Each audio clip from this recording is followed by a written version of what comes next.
আমাদের যে যুব শক্তির প্রতিষ্ঠা দিবস উপলক্ষে 55 হলে কর্মসূচি আছে, আলোচনা সব, সেখানে আসবার জন্য দিনহাটার থেকে যখন রওনা হই ঘুঘুমারিতে আমাদের চলন্ত গাড়িতে ওখানে যে বিজেপির পার্টি অফিস আছে সেখানে দুষ্কৃতীরা তারা জমায়েত হয়েছিল, রানিং গাড়িতে তারা প্রথমে ভাঙচুর করে। ডিআইএফআই এর প্রতিষ্ঠা বার্ষিকীর অনুষ্ঠানে যাওয়ার পথে হামলার অভিযোগ। পঞ্চানন বর্মা হলের সামনে বিজেপি ডিআইএফআই এর সংঘর্ষে উত্তেজনা। ডিআইএফআই এর 59তম প্রতিষ্ঠা বার্ষিকী উপলক্ষে কোচবিহার পঞ্চানন বর্মা হলে আয়োজিত অনুষ্ঠানে যোগ দিতে আসার পথে তোরসা ব্রিজ সংলগ্ন এলাকায় ডিআইএফআই কর্মীদের গাড়ির উপর হামলার অভিযোগ উঠল বিজেপির বিরুদ্ধে। ডিআইএফআই এর নেতা শুভ্রাত দাসের অভিযোগ, দিনহাটা থেকে কোচবিহার আসার সময় বিজেপি আশ্রিত দুষ্কৃতীরা তাদের গাড়ি লক্ষ্য করে হামলা চালায়, কর্মীদের মারধর করে এবং শহরে প্রবেশে বাধা দেয়। পাশাপাশি তিনি পুলিশ প্রশাসনের ভূমিকা নিয়েও ক্ষোভ প্রকাশ করেছেন। দাবি করেন, বারবার খবর দেওয়া সত্ত্বেও পুলিশ সময়মতো ঘটনাস্থলে পৌঁছায়নি। পরে পঞ্চানন বর্মা হলের সামনে ডিআইএফআই ও বিজেপি কর্মী সমর্থকদের মধ্যে সংঘর্ষের ঘটনা ঘটে। সংঘর্ষের পাশের একটি পেট্রোল পাম্পে ভাঙচুরের অভিযোগও ওঠে।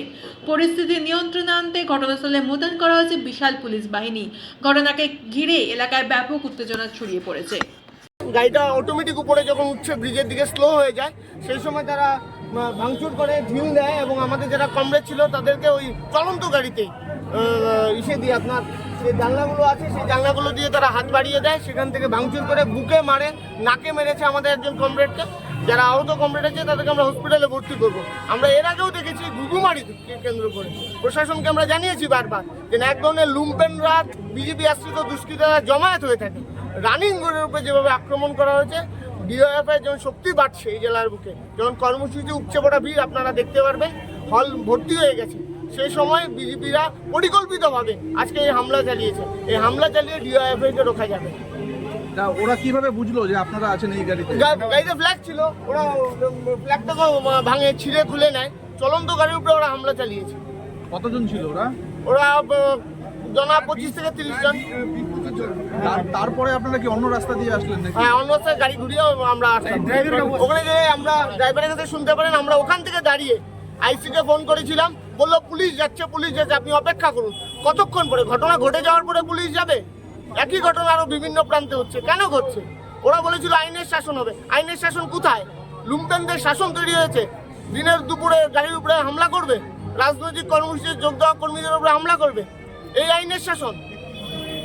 কি চাচ্ছেন কি তাহলে এখন? আমরা প্রশাসনকে নাম দিয়েছি, কারা কারা ওখানে জড়িত ছিল তাদের নাম আইসি সাহেবের হোয়াটসঅ্যাপ করে দিয়েছি।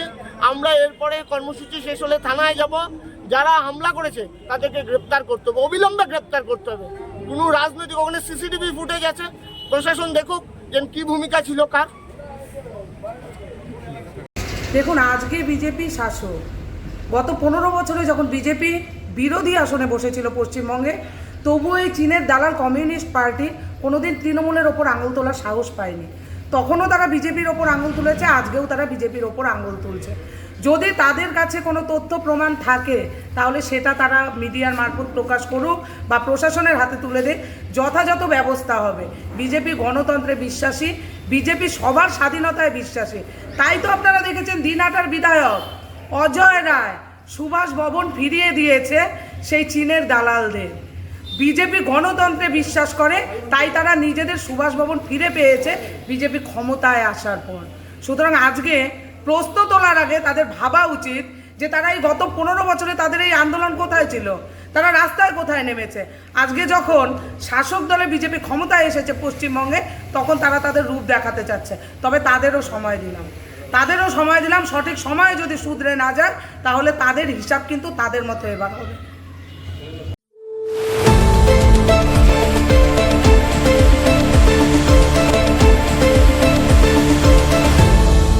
আপনারা দেখছেন এই বেলা বাংলা, শিরোনামে সবার আগে।